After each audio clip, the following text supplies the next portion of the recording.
I like to invite Robin Treen from the San Jose Museum of Art to officially kick off this event. Hi, everybody. Thank you so much, Priya.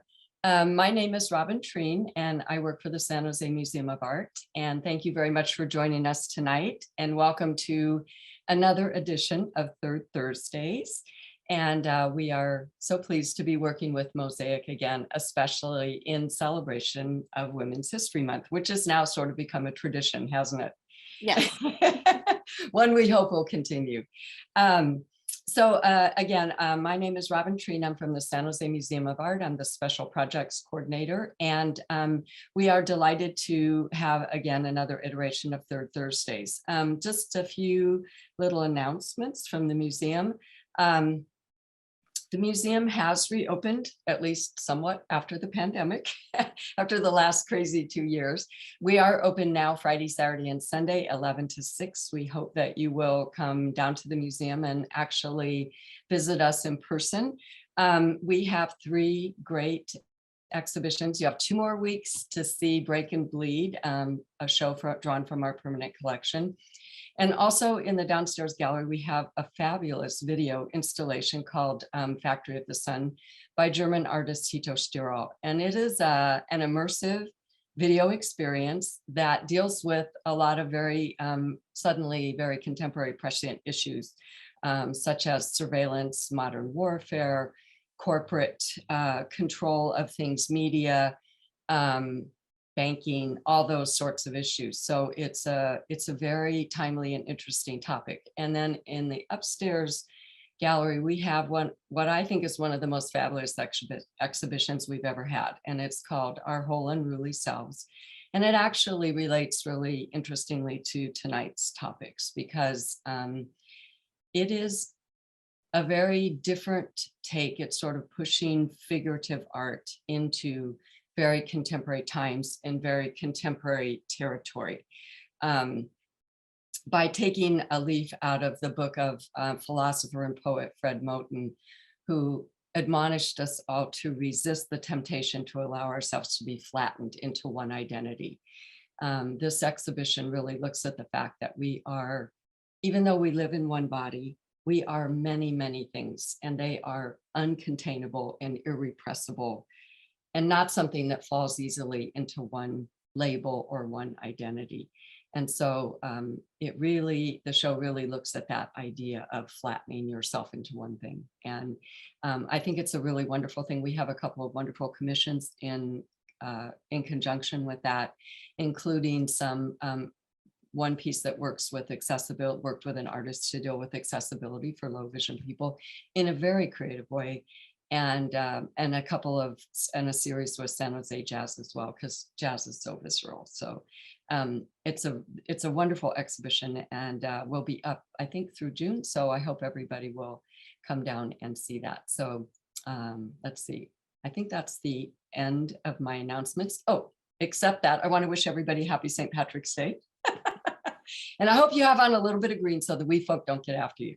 But you don't want that, trust me. I was raised on stories about what was going to happen to me if the wee folk got a hold of me. It was not going to be pretty. So you don't want to go there. Anyway, so with that, I will introduce Priya Das from Mosaic. And thanks again, Priya, for another wonderful program. And pass it off to you. Absolutely, Robin. Thanks so much. For those of you who know us, you know that San Jose Museum of Art and its people are our second home, or maybe even the first home in San Jose, and they are our family. So thank you, Robin, for letting us curate this program for you again. And like you said, I hope too that this is an ongoing tradition. So as some of you may know, Mosaic America operates at the intersection of history, identity, and culture, using the arts to bring people together. A culture-forward approach to creating a social contract between all of us, if you may. We use artistic and intellectual expressions to explore how our place, in all senses of the word, was created. We want to understand how our environment molded us, sure, but more importantly, we want to put forward programming that explores how we individually and collectively can mold our environment back with a forward approach. In other words, what is the change that we seek and how can we pursue it and practice it? So joining us with their own stories in the pursuit of place in history by defying, correcting, and claiming their own places to be the change in society are 6 extraordinary women, and you will get to meet them in 10-minute interludes through the course of this program, and then we will all get together again for a discussion and Q&A. You do see them on the screen here. We will start off with 2 authors, Wendy Rouse and Jan Batiste Atkins, to be followed by Dorothy, Wendy, the Reverend Kathy Rowe, and Alice and Christine from the San Jose Women's Club. So join us on this journey as we explore the mosaic of American cultures. Wendy, I would like to begin with you. And if I might have, if I may politely ask the other guests to go off video, because I'll have you back on at a later time. Wendy, you have said that women have been taught to be quiet and take up less space. So their history has often been silenced as well. And I know that you have some slides for us. So I would say, let's get started. Okay, great. Let me show the slides.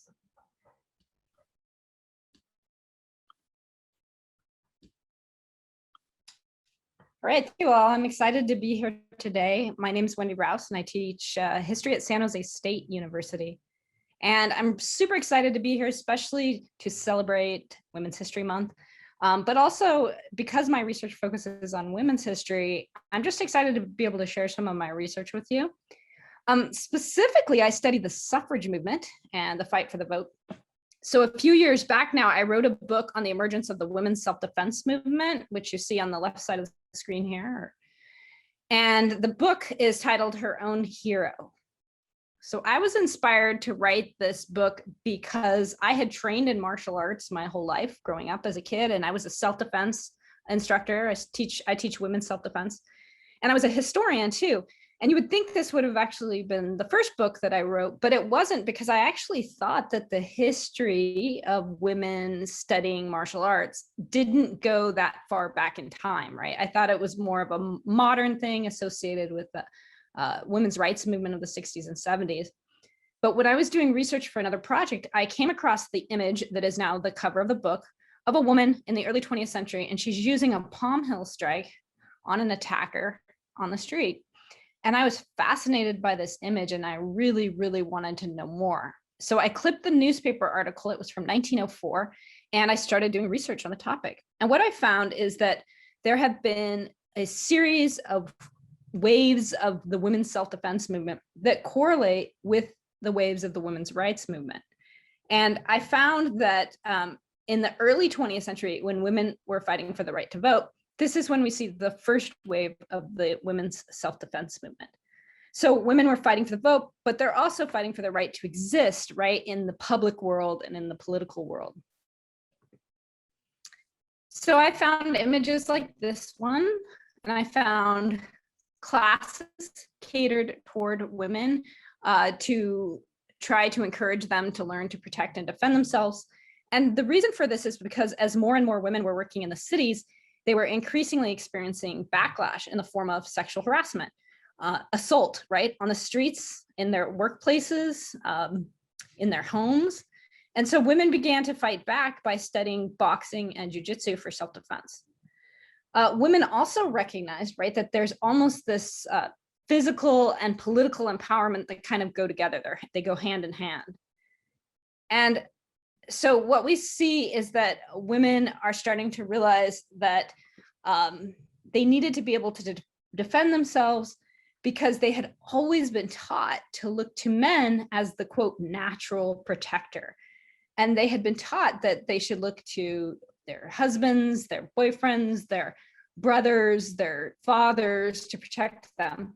But what they learned is that the so-called natural protector wasn't necessarily going to protect them, and that in some cases it was the person that they were taught to look to for protection that ended up perpetuating harm against them. So a good example of this is suffragists in the fight for the vote themselves found that the police who were supposed to protect them actually were the ones committing assault against them. And so, for example, we have images like this one, the suffragettes in Britain, who were physically assaulted by the police for demonstrating for the right to vote. And they were literally kicked and punched, and jujitsu was used against them on the streets of London. So in response, they began studying jujitsu themselves, and they actually had special classes held in secret to train the suffragists. And they trained an elite group of women that they called the bodyguard to protect some of the leaders of the suffrage movement from harassment, not only from the police, but from anti-suffragists on the street. So as you can see, in the early 20th century, they really realized that there's this association between the political and the physical empowerment through the study of self-defense. So that was my first book. Now, more recently, kind of as an aside to this project, I started to be curious about the suffrage movement itself and some of the relationships that I noticed had formed in the suffrage movement. So my most recent book is actually due out this May. I'm super excited about it. And this book is on the queer history of the suffrage movement. So with the 100th anniversary, there was a lot of interest in the suffrage movement. The centennial of the ratification of the 19th Amendment happened in 2020. And scholars were really diving into the history that we thought we knew about the suffrage movement and challenging that traditional story. That story that tended to ignore the important role of Black women, Indigenous women, working class women, immigrant women, women of color in the fight for the vote. So in this book, I argued that that's very important, and so is challenging the heteronormative framing of the suffrage movement, because this tended to ignore the important role of queer women in the fight for the vote. So if you take a look at the book, what you'll find is, as you read through it, you'll start to understand why we don't know much about the queer history of the suffrage movement, how that was erased. And you're also going to discover some unearthed stories about important women in the movement. And if they were alive today, many of these women might identify as part of the LGBTQIA community. But those stories haven't been told. So in this book, I talk about how these stories deserve to be told, and not only because they contributed importantly to the suffrage movement, but because they challenged the gender and the sexual norms of their era. So that's a little bit about my work and my research, and hopefully we can talk about it more in the group discussion.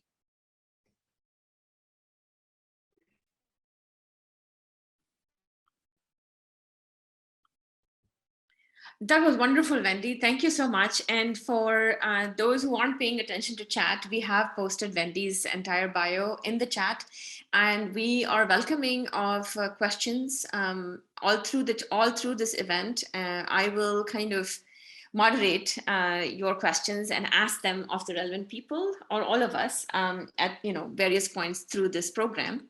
I'd like to now welcome Jan Batiste Atkins to come on video. Hey, Jan.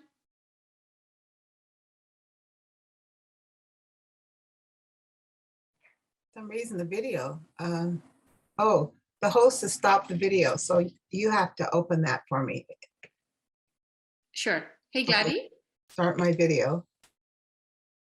Oh, there I am. Okay. So Jan, welcome to the program. You said something in one of your interviews where you said, our history, and not just African history, but history of all people, is not documented and recorded. And we are not teaching our children about the actual groups of people that helped to form the cities and the counties and the state. And I was struck by that comment, because that is indeed what we are all discovering, especially in the last 2 years, and all of the goings on has kind of revealed to us that what we know of history may not actually be history. So I'd love for you to kind of expand on your own work and research and kind of educate us on all of the above. Okay. Let's see.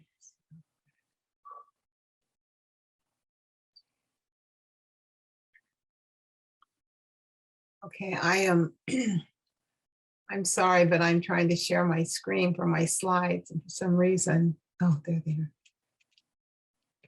That's okay. Okay. We've all been there, done that a few times now. Okay, well, I'm going to share. Let's see what happens. Okay, there. Oh, perfect. Okay. All right. So I have to tell you what motivated me, because I think that, hold on just a quick second. Yeah, this is, okay, where are we? Oh, sorry. Okay, so what motivated me to begin researching the African American community began with my students. Oh, my cursor, where are you? Okay. Sorry. Oh, gee. For some reason this, okay, let me go back. So what really motivated me was my students. And I was, at that time, I was teaching high school English, and my students began asking me questions. And the questions that my students would often ask when reading John Steinbeck or any books about California, literature about and where California was the setting, my students would ask, well, what were Black people doing during that time? And I never had an answer. I was, you know, I thought, well, wait a minute. But as a teacher, you know, you can't tell students, I don't know. So what I did was I started doing research. I was working on a master's degree at San Jose State and in comparative literature. And I thought, okay, we're going to find out, you know, what was the Black community like? What kind of literature was produced by the Black community during the 19th and 20th centuries, during the turn of the 17th, well, the 18th and 19th, but didn't find much in the 18th, but I did find a lot of interesting things. I found out there were 2 Black newspapers, and there were Black journalists. And so that started my venture on discovering the Black communities of the Bay Area. So I stand on the shoulders of giants from throughout the Bay Area who began documenting the journey of the people of African ancestry. And these were, what we found out is that people during the 19th century built homes, communities, farms, businesses, and established opportunities for so many others who came along to settle in this new place called California. So some of the people, what I discovered was that there were writers like Delilah Beasley. She wrote The Negro Trailblazers of California in 1918. There was Sue Bailey Thurman, who wrote about the pioneers of Negro origins in California in 1949. Then we also had the Garden Women's Club came along, and they wrote a book in 1978 that was a history of Black Americans in Santa Clara Valley. Then there was Harriet Arnold, who wrote a book, Antioch, A Place of Christians, in 1993. But even during this time, there were other writers. And there were many of them, these were the female writers, but there were men who were also writing about the miners and writing about the newspapers and writing a lot of really interesting stories about California and the California Black community. And that I found that just so enthralling that I wanted to research more and find out more about it. And this research led me to my books. So I found this great quote in the Garden Women's Club book titled The History of Black Americans in Santa Clara Valley. And the quote, and this is the quote, Black women have been the institutional anchor of the African American community. And that got me to thinking in preparation for today, that's very true. You know, throughout the community and throughout our history, we will find Black women at the forefront. Here's Mary Pleasant in 1852. She was an abolitionist, a businesswoman, and she's designated as a mother of civil rights. You'll see on the left side a commemoration that right now is in San Francisco, a plaque that commemorates her for her work in terms of the abolitionist movement, but also not only that, but freeing those slaves who were brought to California as slaves and then were maintained in California. She also sued the Omnibus Rail Company, which was a horse car rail system, and she sued that company because they would not allow Black people to ride on the rail car at the same time white people were on the car. This was in 1868, and then on behalf of Black citizens, she sued the the system, the omnibus rail system. And so she's designated as the Rosa Parks of San Francisco. Well, this happened in 1868. And after that, of course, the local transportation systems were available to all people. Then we had people like Sarah Massey, who came along, and she was attending the Colored School for Children. And that was a school right here in San Jose. After, this was in the 1860s, but later, once she graduated by the 1870s, she became at the forefront of desegregating the schools throughout the state of California. In the 1870s, San Jose schools were desegregated. And it was because of the hard work of Sarah Massey. There were many women that helped to establish, I'm sorry, this photograph, this is a great photograph because this was after the 1870s when the schools were desegregated. And if you see on the right, far right, you'll see one Black child in the classroom, but this was the first time a Black child was able to go to school with white kids. And that was, so we can say that California was desegregated in the 1800s, long before many states in the Union in our country. But we also know that there were also women who helped to establish Black churches. The Third Baptist Church in San Francisco was established in 1852. It was a woman, Eliza Davis. She and her husband opened their home, and she was very instrumental in creating a place of worship where the Black community members could go. There were also women in the arts. And Mona Lewis, she was the first African-American sculptor to achieve international distinction. This was in 1873. Her work was purchased by Mrs. Knox, the Knox Building downtown. And later, Mrs. Knox donated the sculpture pieces to the San Jose Public Library.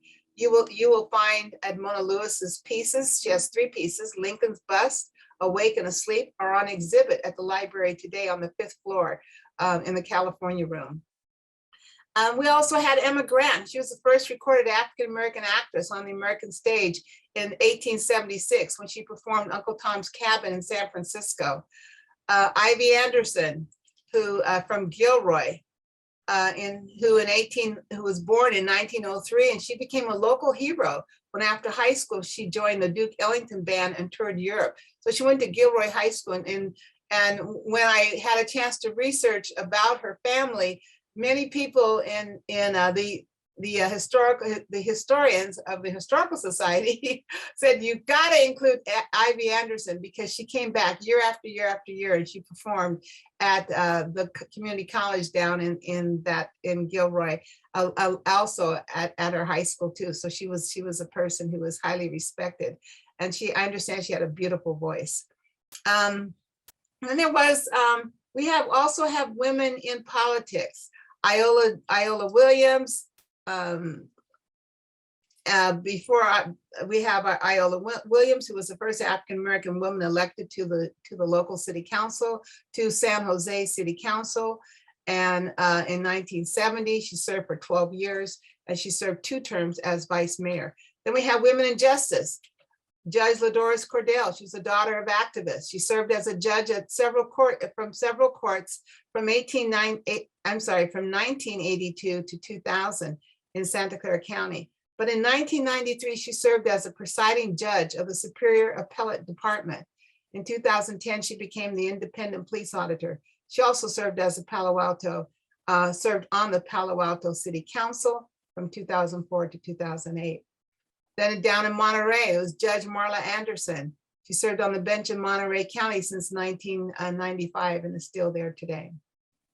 Women have made their history, their mark in industry, starting with Mary Sutton, who was hired in 1969. And she worked as the first Black woman hired as a software and systems specialist. She was an engineer. She worked on the Polaris missile project. And many other African Americans, both men and women, were hired and were hired because human resource specialists went to historical Black colleges and recruited Black scientists to work on special federal projects. Many of them were considered top secret at the time, and to this day have not been able to talk about the work that they did on some of those projects.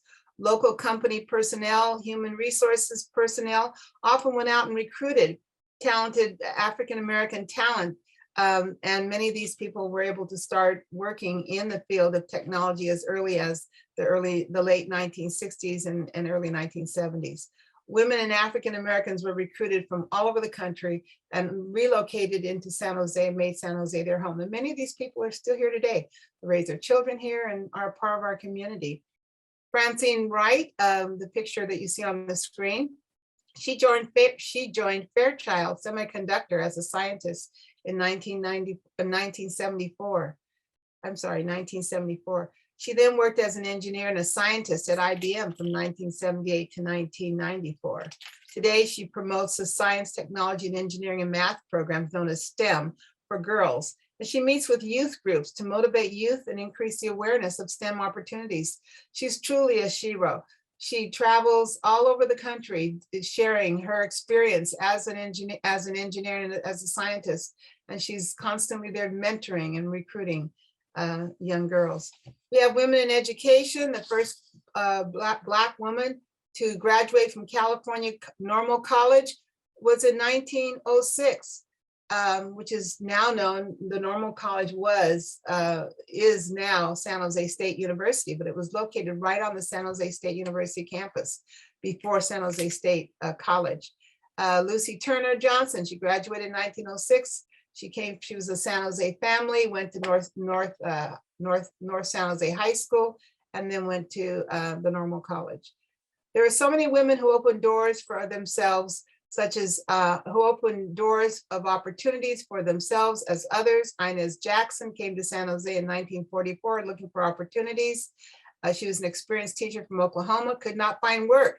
So instead, she went ahead and found a job as a postal worker. But she continued to work towards recruiting more Black women to San Jose to work as educators. She eventually helped to establish the African American Community Service Agency, and she also established the Inez Jackson Historical Research Library. You have Dr. Charlie Knight in 1965, who lived down in Monterey County, and she worked tirelessly to help recruit Black teachers for the local schools. She traveled to the East Coast and to the South, and then recruiting Black educators. In 1970, Dr. Knight was hired as the first Black female associate superintendent of public education. Women, especially African-American women sheroes, have often not received the opportunities and recognition so well deserved. This is especially true at the city and local levels. American history is a history of all people that make up this great country.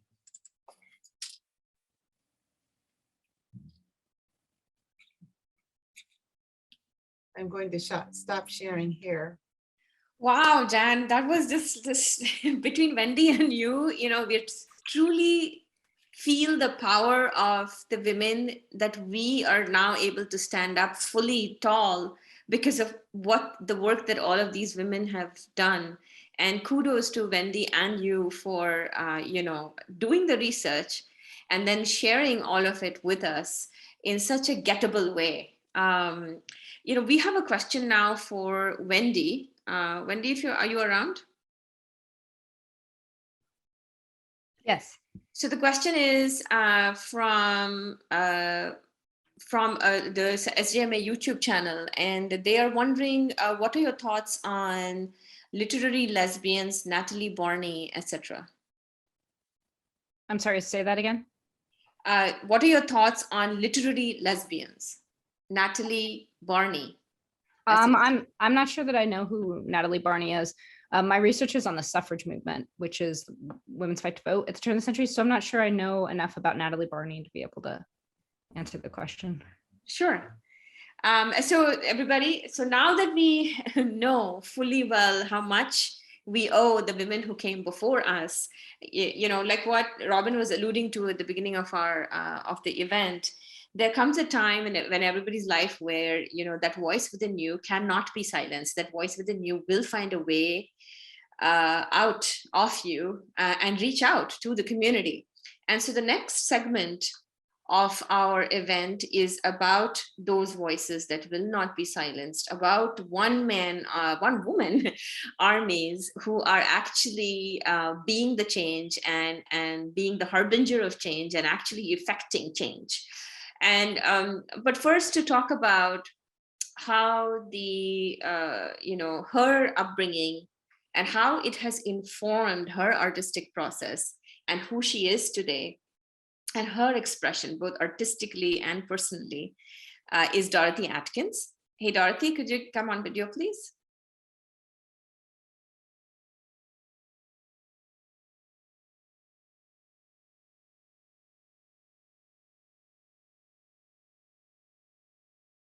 Could you unmute yourself?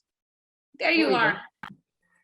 Well, thank you very much. And I have to actually thank Jan, because I did know about a lot of these women, and I also did not know about a lot of these women. So I appreciate that, Jan, and thank you very much for your talk. I want to tell you a little bit about me and how I got to be the artist that I am. I grew up in Vallejo, California, probably when Vallejo was part of the Wild Wild West, actually. And I was the only person in my neighborhood who looked like me. I grew up in a all-white neighborhood, so I learned the meaning of being the only one early on.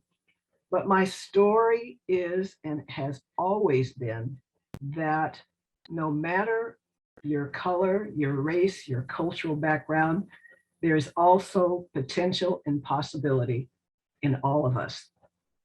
So I started learning the ways of the world and how they tried to stop my progress very early.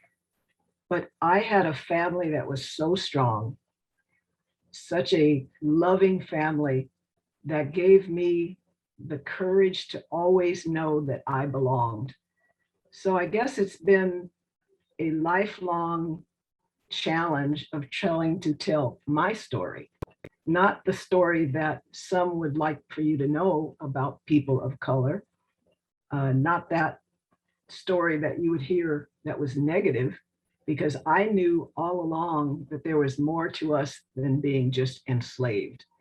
And so I had a great deal of time to develop who I am and know that I belonged in this country and in this world, just like everybody else. And I love this country, even though it didn't always love me back. So I started drawing at a very early age, despite the fact that a junior high school teacher who saw my work and told me at a very early age that I had no talent. So I think that I draw just to stick it to her. And I started drawing women because I always saw the strength that women have and carry in their natural lives. Now, what really got me on this, trying to draw and use it as a healing tool and to bring the country together, is when I saw the story about George Floyd, as many of us saw, and I was overwhelmed and I was enraged. And I knew that I had to do something with these feelings that I had inside so that my heart did not turn to stone. And so I set out on this journey for myself. It was a very personal journey because, after all, I am a mother of brown children, brown brothers, brown husband, and they're all wonderful. And that just brought me to a place that I didn't know what to do with the anger and the rage. And so I started to paint. I painted every day for 3 years. And I painted, and I called them my one love paintings. And I wanted to show women, all different kinds of women, because I knew that women held the strength to change the world. And I knew that women with the sisterhood and the mothers and the daughters and the wives, that we had so much strength that we could do that. So I started painting for myself every day for 3 solid years. I would paint a series of paintings called one love. Very simple. I'm self-trained. I broke all the rules. I just painted what I felt like every single day. Like I said, I needed to protect my heart. Now, just to go back just a little bit about my all-white neighborhood, I found my community in the Black church. I learned discipline, leadership, strength, courage, pride, acceptance, kindness, and joy in that church. And that set the foundation for me to navigate through this world. Now, I still use art to connect other communities. I use it to make a change. I don't necessarily think that my art will change minds, but I think that it will change hearts. It's simply done, and just when the reader and the person looking at it will have a reaction to it, see that there are other people that are important in this world, that we make a difference, that we can make a change. I've included them in the way I paint. Very simply, like I said, I break all the rules when I paint, but I paint so that I can connect to other communities. I paint so that I can connect to other people. I use it as a healing tool, and it's always been with that in mind. And I personally started to just paint for myself, just to get through these days, just to get through the unrest, social unrest, just to get through COVID. I painted for those reasons. And then something just miraculously happened. I started to send my images out to friends, and they were moved by what they saw. I had no caption. I just called it One Love. Just one love is all I said. And they started to send it out to some of their friends. And then it caught on, and they sent it to someone else. And that simple message started to make its way around the globe. And people started to just look at it and have a feeling, just a feeling that we have so many commonalities, even though different, we have so many commonalities. We all want the same things in life.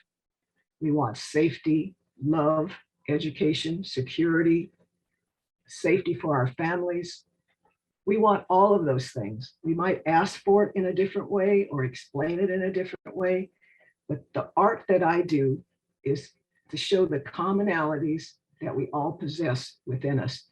And when you look at it, as I said, I don't have a title, only one love. And this is what came out of being, watching what was happening in society, being locked up for years with COVID. And I paint every single day. I paint something. And I will continue that. And I will also continue to tell my story, that we were more than just enslaved. And I want to change the narrative of how we look at each other and how we react with each other. Art can bridge a community. We can bridge generations. And it teaches us that there is more to life than just looking at someone and saying us and them. It's about all of us collectively. So I'm going to continue to use that art as a healing method, and I'm going to continue to write about it. I'm going to continue to talk about it, because I don't want anyone else telling it but me. So I joined the National League of American Pen Women some years ago, which is an organization of professional writers and artists and musicians. And that organization was started because women were not allowed to be in the press club with the old boys. And so that organization is a place where we support women, we build them up, we support their careers, we talk about what they're doing. And it's just a place where I know that the reason why I continue to paint images of women is because women hold the power to make a change. They hold the power to make a change in the world. power to change, we interact. And I want to just say, I'm a member of the San Jose Women's Club, and they have allowed me to tell my story. And I appreciate that. And I'm also in a Japanese writing class, and I'm in a writing class with a Penn woman, Louise Webb. And I'm, again, the only one in those organizations, not the Penn Women and not the Women's Club, but the writing clubs. I'm the only one. It's a very safe environment where we can talk about our cultures and share our stories and get to know each other and find out that those commonalities run very deep. And it's a place where we're not talking about us and them. We're just talking about how we can make a difference in the world and how we can change the narrative of what's going on with each other. And I think that that is just essential. So I will keep painting that way. I will keep painting very simply every day. And my message is just one love. And I think it's sort of caught on with a lot of people, and anyone that's seen my work find it recognizable. And as I said, it's crisscrossed across the globe. It's in Canada. They're seeing it in Europe. It's in New York. It's just going all over the place with that simple message of one love. And that's my intent, to keep on doing that and keep on telling my own story and not let anyone else tell it but me.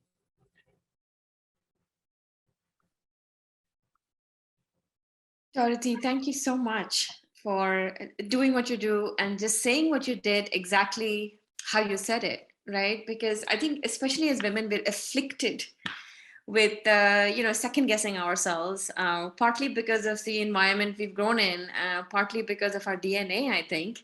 Mhm. And it's important to hear women like you actually say those things, that you did. So you're such an inspiration just for that. And I love what you said about one love, because Mosaic America, we are tired of people just saying, oh, wow, there's so much diversity around us, but then they hesitate to engage with that diversity, right? And for right reasons and for wrong reasons. And what we want to do is just, basically bell the cat, if you're familiar with the British expression, is basically say, come one, come all, and engage, and don't be afraid to ask questions and be curious, and you will be rewarded with one love, like Dorothy said. So Dorothy, thanks so much Thank for you, sharing too. that. Thank you very much. And so now, as we continue, like I said in the beginning, this segment focuses on women who have, like I said, they're one-woman armies, actually effecting change that they want to see in society. And now I have two videos for you, also from women of the San Jose Women's Club. The first one features the Reverend Kathleen Crowe, and I will just have you meet her on video. Let me just pull that up. And she couldn't be here because she is of Irish ancestry, and she had long-standing plans with her family to celebrate St. Patrick's Day. And of course, we honored that. But I did want to get her work out to you. And so here we are. Let me share screen. When I retired, I felt truly a call from God. It's a hard thing to explain, a feeling of call, but I knew that it was a real thing and studied for ministry and was ordained in 2007 at Trinity Cathedral down on the corner of 2nd Street. And then through many iterations of my ministry, I found myself as chaplain at San Jose State, quite by default, never having thought I would do that. And it's become one of the richest experiences of my life. But my aha moment was serving on a crisis committee when I learned that at that time, 35,000 students matriculated. Nearly 4,000 were housing insecure. And I felt this almost outrage inside myself. How can we live in this rich valley and let young people who are striving to get an education live in their cars? How can we do it? And so that was the engine that drove me to start an intentional community in August of 2017. So I'm in the process now of working with the city of San Jose to get a special usage permit. I have a board of directors that gives me excellent support. And we hope to open again with housing for at least 8 students at no cost because of our wonderful donor base. In the interim, we have 4 host families that host students at no cost. And how do students know about this program? Are there flyers around campus? The partnerships I've built with the case managers at SJSU Cares and the Wellness Center on campus refer students to me. So the students come there first. They get the release to speak to me about it from the student. And then the student comes and I interview the student to see if I think it's a good match for our community. You can build at scale, and then you can reach more people, and basically it's multiplied. Your efforts are multiplied. Yeah. Right? It's a ripple effect. Right. And right. so when students come to us, they often come with a lot of shame. You know, that they don't have what they need. And the thing that I have found over time is to say, we are not giving you a handout. Right. This is not about handout. This is about investment. And they will say, well, what do you mean? I mean that we're not proselytizing you to the Episcopal Church. We honor you for who you are. I ask you only to give back to somebody else that is in need in your life. So I believe what we're doing is helping, yes, the tangible needs of an individual at the time, but we're also planting seeds that will ripple out beyond our awareness. You know, Andy Warhol said we get 15 minutes of fame. I mean, I maybe get 5 minutes to talk today, but the important thing is not about me. It's building and raising awareness because often people don't realize it.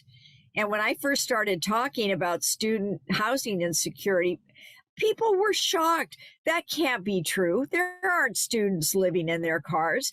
I said, oh, yes, there are. And so raising awareness has opened the hearts of many people, like having 4 host families now, of which one panel member is one. So people just don't know the problem. And once they do, then the outpouring has been incredible. The wealthy in this area don't believe that they need to invest in this, right? All of the multi-million dollars may be going to, third world projects or, other hunger and, first need, so-called first need projects, right? So I was kind of going back to your point about awareness, right? I think that's right. I think it is awareness. I think they think, well, there's no need here, but we have the poor in third world countries. What do you need here? Because they don't know that. And we have it right out our front door. Right. Yeah. Yeah. And I don't think it's an either or. No, I think it's a both and. Yeah. I really do. So if our listeners wanted to kind of sign up to be a host family or find at least more information, where could they go? They can come and tell me, and I'll put their name down right away. And it's you have my information, chaplainkathy@gmail.com.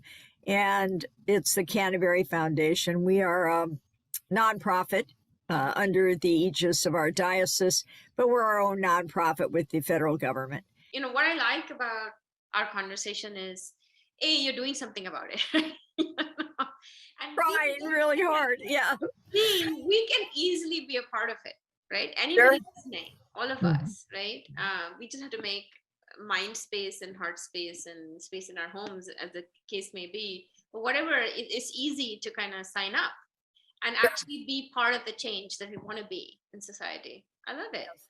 It's been just a wonderful call from God to do this work for students in my life. Never thought I would do it, but very blessed to be able to. All right, that was the Reverend Kathleen Crow. And we have posted the email ID, chaplainkathy@gmail.com, in case you're interested to understand more of the work that she's doing. But again, what strikes me is Wendy and Jan took us through this entire gamut of women who did the tough work, who on whose shoulders we stand today. And then there are this entire army of women who are continuing to be the change makers, right? And you know, very frequently I find that we are so filled with rage, and we don't have an outlet for that rage. And what Dorothy said, what Kathy is doing, and what she said is, you know, here is a beautiful way to create this society and give, you know, channelize all of our rage and anxiety into something creative and beautiful. And Mosaic America is in our mission is to engage with diversity, to catalyze inclusion, and to cultivate belonging. So we absolutely need each and every one of you to be that grassroots change, to be, you know, to follow us, to join us, to participate in our work and our partners' work. But I have two other Shiros that I want to share with you guys. One is who Chaplain Crow actually alluded to, Alex Gosek Gary. She is a host family, but she also does some other kind of work that I would love for you to kind of get to know. She is also on video, but then for this part of the segment, but we have her on audio, on video as well as in live for the Q&A session. So please hang tight. Please stay with us. Hi, Alice. Hello. You'll see yourself on video now. Oh my. I'm going to start it soon. Hi, Alice. Welcome to the program. Tell us a little bit about yourself. I applied for a job at San Jose City College, where I spent 26 years teaching ESL, and we became the largest program in the community college system in this area. My students were mainly refugees, and thus began my refugee experience. I see. And it has continued till this day. Some time ago, through a meeting at the Women's Club of the community, I became involved with Emmanuel House. And it's across from the Women's Club. And it's transitional housing for men refugees who were unaccompanied. I won't say unmarried because some of them do have families back in the country they came from. And that's been one of my activities. I joined the Women's Club after I retired and had time to do things like that. Mm-hmm. I've gotten myself into various activities there. And so now going back to your work with the Afghan refugees, can you give us some idea of like some numbers, like how many years, how many refugees / families? Well, pre-COVID, when I was solely associated with Emmanuel House, IRC, International Rescue Committee, was bringing in refugees. They were bringing in the single men that we were dealing with. And at some point, Emmanuel House, the board wanted to create an Emmanuel House 2. And they wanted to house at least a family. And so they leased a condo and we had a family in there. And I was a kind of liaison. We have had our greatest success with individual landlords or landlords who have an immigrant background themselves and want to give back. Jewish Family Services does provide a deposit and 4 months rent. And people after that time can usually stand on their own 2 feet with their jobs. And how do you also help the families and the single men, unaccompanied men with jobs, finding jobs, or? It's quite easy for unaccompanied men to find jobs. It seems, at least we have a connection to someone who will provide them with security jobs. So people are getting jobs. You know, they're not lucrative jobs compared to the background. The latest influx of Afghan refugees we have are urban people who are highly educated. I've dealt with a number of people who are doctors, medical doctors, a dentist, someone who was an attorney as well. And those are just some of the people I've dealt with. So if more people wanted to kind of help you out, what do they need to do? Do they just email you, or who do they get in touch with? Email me and I could refer them. And so people who want to help, they can help with jobs, they can help with homestays, they can help with just rooms or entire units available Yes, for stays. How about those would money? be wonderful helps. And how about money? Money is always needed by these organizations, So like they would go then IRC to, or a JFS through the HIAS organization. part of the reason I wanted to have this opportunity to talk to you, because you know there is so much that one person can do and accomplish, right? So what do you get out of it? A feeling of satisfaction that I've helped somebody do something to improve their lives. Everything I have done has been part of a team. From the opera luncheon to the ladies who do lunch to the housing committee of JFS or the board of Emmanuel House. It's the good efforts of a lot of people that get things done. And if anyone wants to join in, they're welcome. All right, and that was Alice. I want to now invite Christine to come on video. And so I am also a member of the San Jose Women's Club. So there's me, you saw Dorothy, there you saw the Reverend Kathleen Crow, and then you saw Alice. And so Christine, you're literally changing the face of the San Jose Women's Club. Do you want to talk to us a little bit about that? Well, thank you. I'm so moved by everyone's comments. I'm in another world. So I appreciate all these journeys I've been treated to. And Alice ended with, it takes a team. So while I have definitely been out in front off and on the last couple of years with the Women's Club, behind me is a very talented board, people pushing back, and a whole sort of organism of leaders that together we make the decisions. But specifically, yeah, we had an opportunity with the events of, well, first the pandemic and then the events of the summer of 2020, the uprisings, to use it as a pause, to pause and do the reflection we needed to do. And I think nonprofits need to do that generationally. So I just happened to be the president in this moment.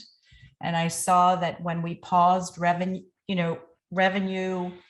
earning activities due to the COVID shutdown, that allowed us in a way to think about how was our membership program moving forward, and how are we actively going out into the community with a ground game to declare that we are relevant, to declare that we are 127 years in the making and still agile, still building the future. And it's humble work. We didn't redo the website and do a big splash on social media. It's been a very quiet word of mouth campaign, and I'm delighted with, I think every single member is a shiro. It's just about finding a way to touch one another, to come together without expectation. And that's my specialty. That's where I get really jazzed up, when I get to meet people like Alice or Dorothy and Kathy, who are all friends. So yeah. And So how is the membership today? Like, is it open? Are you open for anybody to join? What's it Yeah. looking like? If you wanted, it would be great if you kind of give us a little bit of history on maybe where the members come from. Is it only San Jose? Just tell us a little bit about the history. Well, the membership is principally local across the city of San Jose. We definitely have outliers. We've got members in LA, we've got members in DC, San Francisco, over the hill in Santa Cruz, et cetera. But principally, the heart and soul of the organization is hyper local. What's been neat about the last couple of years is that it's a hyper local organization with a global, I would say, a global perspective increasingly. But the last, in 2020, about 6 months into my term, we made a radical decision to shift our business model away from charging for membership and instead opened membership to anyone who was interested in joining. And while that was a radical choice to do in a year when there was no, such limited revenue because of the rental business being shuttered, we were able to dramatically increase and diversify our membership step by step. And so the map that you're showing makes me so happy because we are reaching new neighborhoods within San Jose that may have been underrepresented on our roster for years. And so our membership numbers at this point are roughly 510 or 15 members. And that's a several decades high. The membership of the Women's Club peaked in the 60s, I believe, and it was around 600 and had tapered and tapered. So to watch the trend, I think it started around 2018, 2019. 2020 and 21, we really became much more intentional about saying, we're welcome, we're inclusive, come check us out. And my hope is that the next leadership on the board gets to take that platform to the next level with conversations like this regularly, with more work by folks like Kathy and Alice. And with a landmark building in downtown, 5 blocks from City Hall, while it's very, very expensive for us to maintain it, it is a wonderful resource. And it was built for the future in 1929. It was not built for the past. So we've got to continue to imbue the work and the programming that goes on there with a future vision. And that takes a lot of audacity, agency, and somewhat ambition, and it can be controversial. People don't necessarily like change. And as someone who's pretty new to town, I can get, people can look at me suspect as well. And what the heck are you up to? You don't even know San Jose. Right. I could go on, but I'll stop there. Yeah, no, I have a very personal reaction to all that you're saying, is because, I'm an immigrant. I came to the US. I've lived within 5 miles of San Jose all my life. Well, all my life here in the US since 1999. I've seen the change, the region change, right? And I'm sure it was shocking for people who've lived here for generations to kind of see the old Safeways and ranch markets and, fish and tackle shops kind of change, neighborhoods changing, right? So I feel like all of us are in this moment of, we don't know if we belong and how to belong, right? To this great country and definitely to our place, right? However you define place. But in trying to get to know the country, this is early 2000s, I read up about the Women's Club. And what struck me was, yes, it has a checkered past. It is hotly debated. There was some, what should I say? Let's just leave it as there's some gray areas there. But overwhelmingly, what struck me was, Women's Club stood for the cumulative and collective power of women, right? And I when I discovered the San Jose, the first club I discovered was the Foothill Club in Saratoga, and that too has a beautiful building. And then I come to San Jose Women's Club, and you have a beautiful building too. And I said, oh my God, look at these. This is like the the hallway of history, so to speak, right? I just felt like I belonged to this instant network of women's club through the country, and I just felt, it's true that there is some part of the women's club history that is not understood and clearly needs to be corrected, right? However, the power of any club, like the power of Mosaic America, comes from our fierce team. And with you kind of opening the doors, not that they were closed, but opening the doors in a very deliberate and intentional manner, I think is the way to go, because you are now welcoming, people like more people who want to be the change, right? At this point, I would love to have everybody, all our panelists, and Gladys, you too, to come on video. So Robin, Dorothy, Wendy, Fred, if you want to, absolutely, Alice and Jan. But Christine, so what are your hopes for the membership? I'm assuming when you said inclusive, you meant multicultural, but how do you, what's just the plan? Well, it's more of this. Quite honestly, I mean, I think Wendy made a point in her work, or at least I read it on her website earlier, this the temptation to sanitize history for whatever reason. I don't know if it's convenience, or maybe it relates to Robin's featured artist at the museum, where we need to resist the compression of our identities. Yes. As an organization that now represents 7 generations, so from 104 to 20-year-olds, we are increasingly diverse, increasingly young, and increasingly old. There's a great opportunity to bring back some conversations around youth-oriented patriarchy, what was really happening at the time when the club was founded. Women still need a space, a safe space or femme energy still needs a safe space to practice being in proximity. It's not always about good charitable works, right? It's not always about the auxiliary or, saving the world. A good inspiration, a good piece of it is, but there's something to be said about friendship across generations, and a place where we can practice coming together with no second step. Just a coffee, I'm going to see Alice in the hall. Maybe we don't get super connected and work together, but I admire her so much, and she's my sister. Kathy's my sister. I definitely want to comment on your multi-generational. I was at the potluck a few weeks ago, and I totally felt like, oh my gosh, I felt the femme energy, and I felt the multi-generational. I suddenly felt cared for. But Jan, if I may put you on the spot a little bit, this whole, and Wendy, you too, because it is your quote that we are going to kind of, riff off of.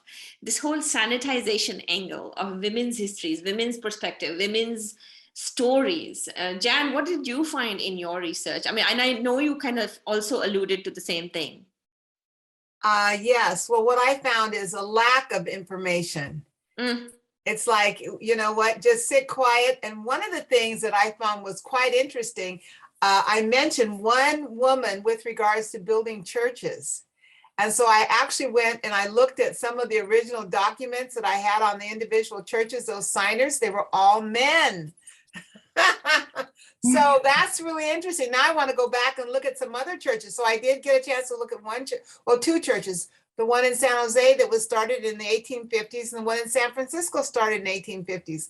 And both of them, I was able to find their actual, I think it was through History San Jose. It wasn't History San Jose, it was through the Sarasue Academy, where I was able to, I had copies of some of the original documents, and I had scanned those, and I had them on my computer. And and I know that the women were there, putting the seed in for the church, building the church, getting the support for the church. But on the church documents, they're signed by men.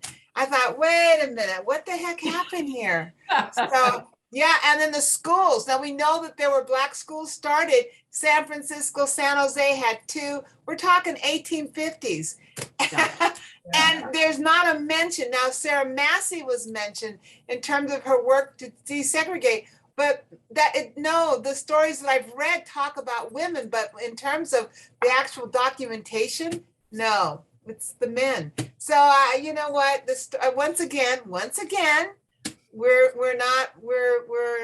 are not identified, recognized, and given credit for the work that we've done. And this is especially common with women of the 19th century and early 20th century.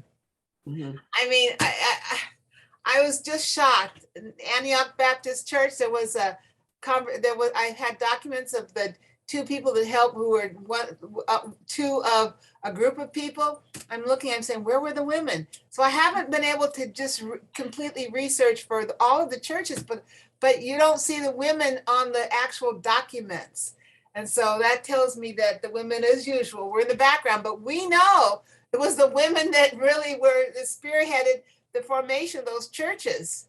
Mhm. We have another church in Palo Alto, and I'm curious. I want to look at those documents. So yeah, I think the conclusion I've come to is that women aren't recognized and didn't get the credit for That's some right. of the work that we did. But we know that women were the ones that were demanding to have schools and demanding churches and demanding, maybe women even had businesses. And when I read in the Black newspapers, some of the women ran boarding houses and things like that.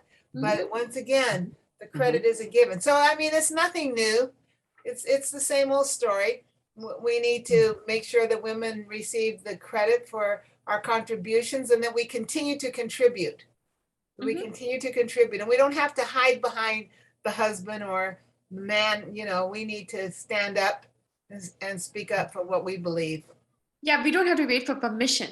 That's right. Permission. That's the word. Yes. I would love for you, Jan, to talk a little bit about the manumissions. Oh, the manumission papers. Yes. Yes. So everyone, we've been taught in California history that California was a free state. Doesn't matter where you took your history courses. California was a free state. Slaves were not allowed in California. Well, that's not true. There were slaves in California. People, what happened is that many of the slave owners, plantation owners, were allowed to bring their slaves into California.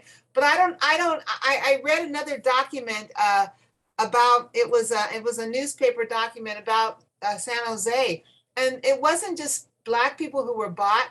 They bought and sold people. Asian people were bought and sold. Yes. Native Americans were bought and sold. I just can't believe who would want to buy people. Children were bought and That's right. sold. That's right. Black people were bought and sold. And so I think I'm really getting fired up about this. I wanted to, the whole fact of the buying and selling of people. What kind of people do that? That's right. I'd like to bring that to the present, which is trafficking. I mean, Yeah. human trafficking in our city is a major deal.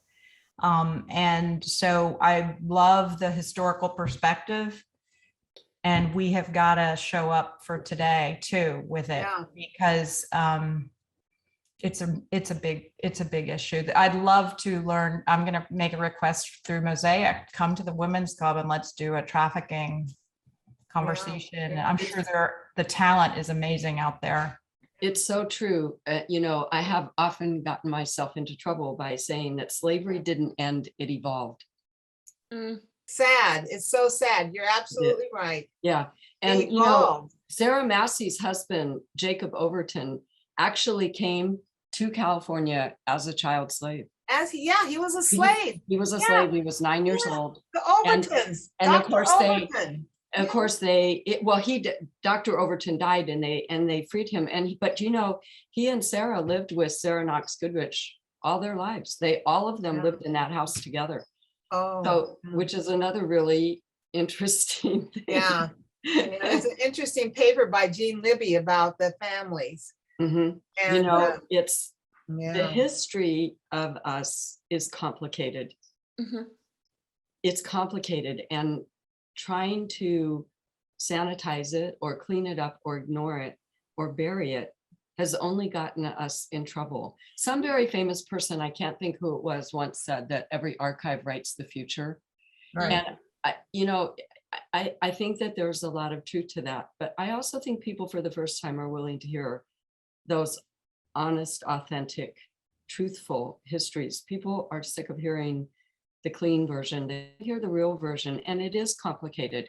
Like the Women's Club, their history is complicated. Mhm. It's not Well, all let's, bad and it's not all good. It's complicated. we keep referencing it for people who don't know some of the challenging points. And then I really think I would have to say, Robin, Dorothy's approach to her personal history and her story has this whimsy to it. And it was so provocative to listen to you tell that story and see your art.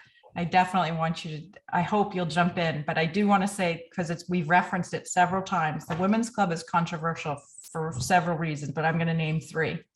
One is the conversation around the right to vote and suffrage. Wendy's the expert. I don't dare speak on suffrage. I'm not a historian, but white women did not advocate for women of color for their right to vote while we marched for ours. And that's a really low level interpretation. Second is in California, the story around the mission bells being a representation of misery and a trail of tears, rather than women's clubs across the state of California restored the bells as important historical relics. And so what we've seen, I think most recently, Santa Cruz took down their mission bell, and those conversations are happening across communities. And I said there were three. I know there's one more. Did you want to talk about the sempervirens environment? Oh, controversy. Never mind. Yeah, no, Not sempervirens is a wonderful thing. But anyway, Yeah. those are two that I'm aware of with the San Jose Women's Club. And each of those, I would imagine, need to be addressed with language on some level going forward. I'm not sure if I'll be able to do that in my term, but I hope that we can do that work so that we are looking at history with today's eyes. And there's a lot of talent in the club, and now people out here in the community that I'm meeting today that can help support that. So Yeah, and as chief programming officer for Mosaic America, right, I feel like it's my mission to, and my calling really, to provide safe places so that these conversations can happen. Because there's so much fear, hesitancy. I don't know if I'll be included. There's outright exclusion. There's so much of that happening, real, imagined, projected, many different ways that, I just really feel like our mission is to provide safe places. I do want to talk a little bit about the actual and metaphorical redlining, right? Because I feel like, Christine, to your point, and Robin, to your point, archives are the route to the future, or reflection of the future. So Jan, there was redlining of a certain kind that you brought out through your research. Wendy, if I may kind of put it metaphorically, there was redlining of identities, right? When you talk about, how queer women had to kind of suppress their identity so that they could kind of move the needle a bit, right? And so there's like redlining of different kinds. You just want to comment a little bit about that, Wendy and Jan? Yeah, I love hearing what everyone's saying here. It's so important. I think the key thing is to call out what we see, right? If there is racism, homophobia, transphobia, even sexism in the past, we need to talk about it. We need to name it and say what it is, and talk about that history, talk about where we are now, and talk about where we're going in the future. And so, with the suffrage movement, there was blatant attempts to marginalize queer women in the movement, to marginalize people whose gender identities didn't fit with the status quo. So Dr. Mary Edwards Walker is on the cover of that book. And Dr. Walker believed in dress reform. And so she wore pants and what was considered men's clothing at the time. And she was considered to be extreme by the suffragists because they were trying to focus on the vote. And they felt like all the media attention would go to her. And they said, you know, it makes us look bad. You know, she's too masculine and mannish. And, you know, it really detracts from the respectable, feminine, middle class, heteronormative image that we want to portray. So essentially, they marginalize her and push her to the extremes.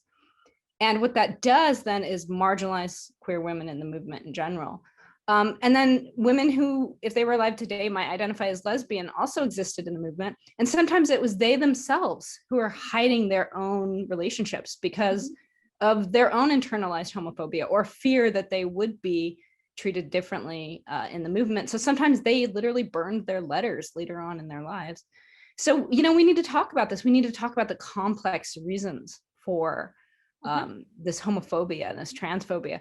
And then we need to talk about, like you said, where are we going today in the current women's rights movement in our clubs and our women's clubs today? And how do we define women? And how do we define our goals moving forward? And whose women's rights are we fighting for? Mhm. You know, you make a good point about that, Wendy, and I just want to talk about it's time for us to have those uncomfortable conversations and to talk about race and to talk about anything else that's different than ourselves. It's always very uncomfortable, but it has to come to a place where we have to stand up and talk about that. I can remember, and I'm doing personal history, like when they started the women's movement, it never included me. There never was a door for a Black woman.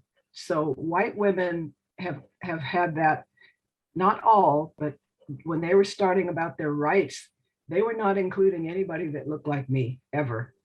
And so we've moved over, and through that, they've missed the point of saying that they weren't doing that at that time. They need to acknowledge that it was not always open to women of color.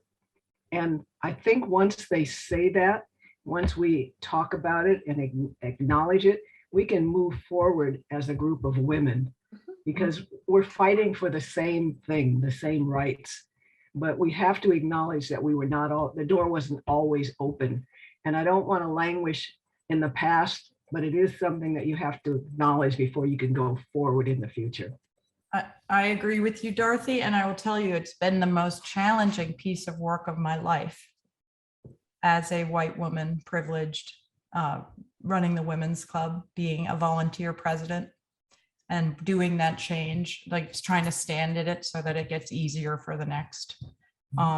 So anyone who's out there listening and wants to support the work, you know, there are women's clubs all over this country that are ready for these conversations, but it takes a particular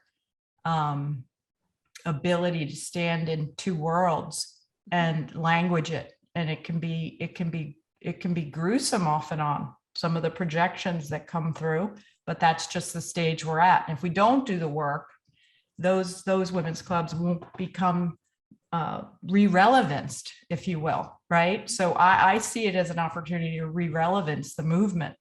Like your favorite jeans are in style again. No, I mean, like you can recycle and adaptive reuse the buildings and the ideas, the philosophies, and go deeper and get more invested in local issues again.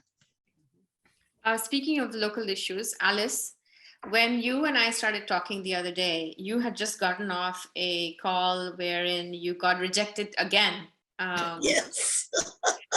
Right. You want to talk a little bit about what is it that, you know, like just the psychology of rejection, right? Especially for the kind of work that you do, you would think, you know, so just, you know, what has been your experience and how do we get around it? The incident or the incidences are approaching landlords to find housing for refugees. Mhm. And newcomers may have social security numbers. They've been in a refugee camp, but they have no credit history and sometimes no jobs, even though they have impressive background from their own country. And landlords want 2.5 to 5 times the rent in is a person's salary in order to rent to them. So many of the calls I make go nowhere. Mm. And I'm just sort of facing rejection. But I keep soldiering on. I mean, it's not the first rejection I've faced in my life. And I guess a good family background where you feel secure and loved, as Dorothy said, keeps you going. Thank you, Alice. We have a question from from Rita in the audience. And it's about, she says, and I guess this is to Jan, I would like to see and have requested organizations to show redlining maps of the regions. Do you happen to have a redlining map ready, Jan, like how it used to be?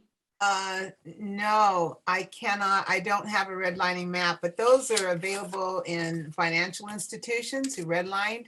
Yeah. But yeah, that would be, I think, the financial institutions. So it And the came- insurance industry. Yeah, also. the insurance. That's another good one. Exactly. So that's where that can be started if you want. I want to mention something on slavery and manumissions. You asked me the question Mhm. about manumissions. Well, I think that there was an article when San Jose was young, and there was an article about slavery in San Jose, and there were people like the Reed family. The Reed Street's named after the Reed family. We have the Bascoms. So there were people who owned slaves in San Jose, and yet the streets are named after them.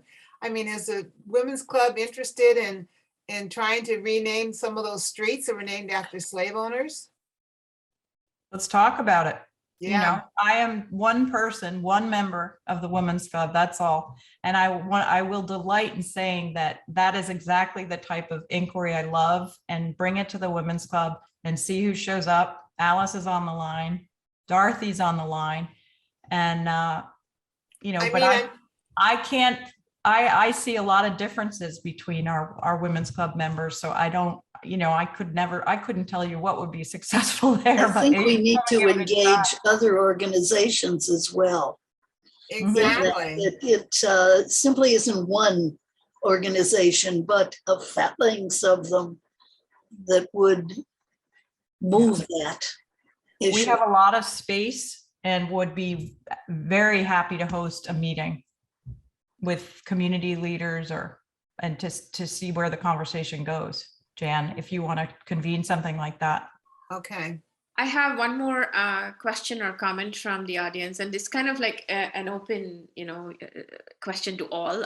I see this is Sandra, and she says, I see the media still today not giving women the same coverage as men, especially in sports. Can anyone talk about the role of the media in continuing to limit women's recognition and exposure? Anybody would like to comment? We are actually at time, but I'll take any comments from anybody. For me, I have a 14-year-old daughter, and the thing that shocked me the most about women in sports and the portrayal and everything is that the uniforms or the costumes that women wear for certain sports, the length of it was decided by whether or not men were going to watch that sport. And therefore, apparently, all of the lengths of the skirts and the shorts and leotards were designed as eye candy. Now, I mean, that to me was a revelation, and you guys grew up here. Did you actually see that happen? Yeah, I think that's a great point, and the continued objectification and sexualization of women. And Sandra, girls. especially talking about the lack of media coverage being lack of fair representation. And we continue to see that in movies and television, just the objectification still. But I think the key thing to remember is that when you see these issues, right, that's the continued issues that we need to be fighting for. Women's rights are far from over, right? We're still fighting for those things. So when you see these things, those are things we can do something about. And so thinking about how we're going to make that change in our world. This is a great comment, because the founding of the Women's Club was based on preserving the redwoods, clean air, clean water, education, kindergarten for all. And those are still really important. The issues of disparities facing us in municipal communities persist. So I can't remember the historical figure you named who fought for the dress code to change for women, but Priya's point about Sandra's point about the sports uniforms is similar to that. It's sort of intersectional. Yes. And wasn't a woman just in the Winter Olympics just a few weeks ago, wasn't she disqualified based on the fact that her uniform, or whatever you call it, Priya called it a costume, which is probably more Yes. accurate, violated some standard? Wasn't she disqualified based on that? Huh. I believe so. Yeah, I think so. It just happened like 3 weeks ago. Yeah, She was. I wish we could pull that up. I'm remembering someone wearing a traditional cloth that was woven over their uniform in the procession, but I don't remember the other. Oh, she was disqualified. it was in the game itself. Yeah, I can't remember what game it was, but I just remember Yeah, I hearing can't. that and thinking, it just does sometimes feel endless. All right. Wendy's ladies. right. We have to just keep at it, but yeah, it's sometimes discouraging. Yes, Before no, we- but this is femme energy right here, right? And Yes. this is what we are about, and we don't give up. We just keep going on. And I hope that all of our audience kind of joins with all of our organizations, San Jose Museum of Art. Thank you again for having us, Mosaic America and San Jose Women's Club, the Penn Women, Wendy Rouse's campus, Jan's campus, Alice's efforts, all of us, right? Let's hope that we get a fillip out of this event for all of our causes. And on that note, I'd like to conclude this event. Thank And you. I just want to add, Yeah, go ahead. I want to add two things real quick, Priya. I just want to add Absolutely. Yes. add my thanks as well. And also, I just want to, just on a personal note, I just want to say something. So Dorothy called me this afternoon because her friends were trying to figure out how to get to view the program tonight, because they said they wanted to see her. They were so impressed she was going to do this. They thought she was a rock star. So who thinks she's a rock star? I do. Oh, that's funny. Your friends were right, Dorothy. You Oh, are awesome. You are a rock star. And I hope they all got to see it. I think they tuned in. They were so excited about getting up here. So I think that's great. I think that's great. And we will consider this a success and a job well done based on that alone. thank you, ladies. Thank you again, Priya, for everything. Thank you, everybody, for coming. Thank you. Like I said, the San Jose Museum of Art is very committed to hosting programs like this. So Thank you for inviting me to Thank you. participate and meet all of you. It's wonderful. yeah. Thank you, everybody. Thank you, audience. Yes. Yes. And please come back next time. And thank you, my friends. Thank you to Dorothy's friends. Dorothy's friend, she has a crew. All right, everybody. Group hug. Bye. Till the next time.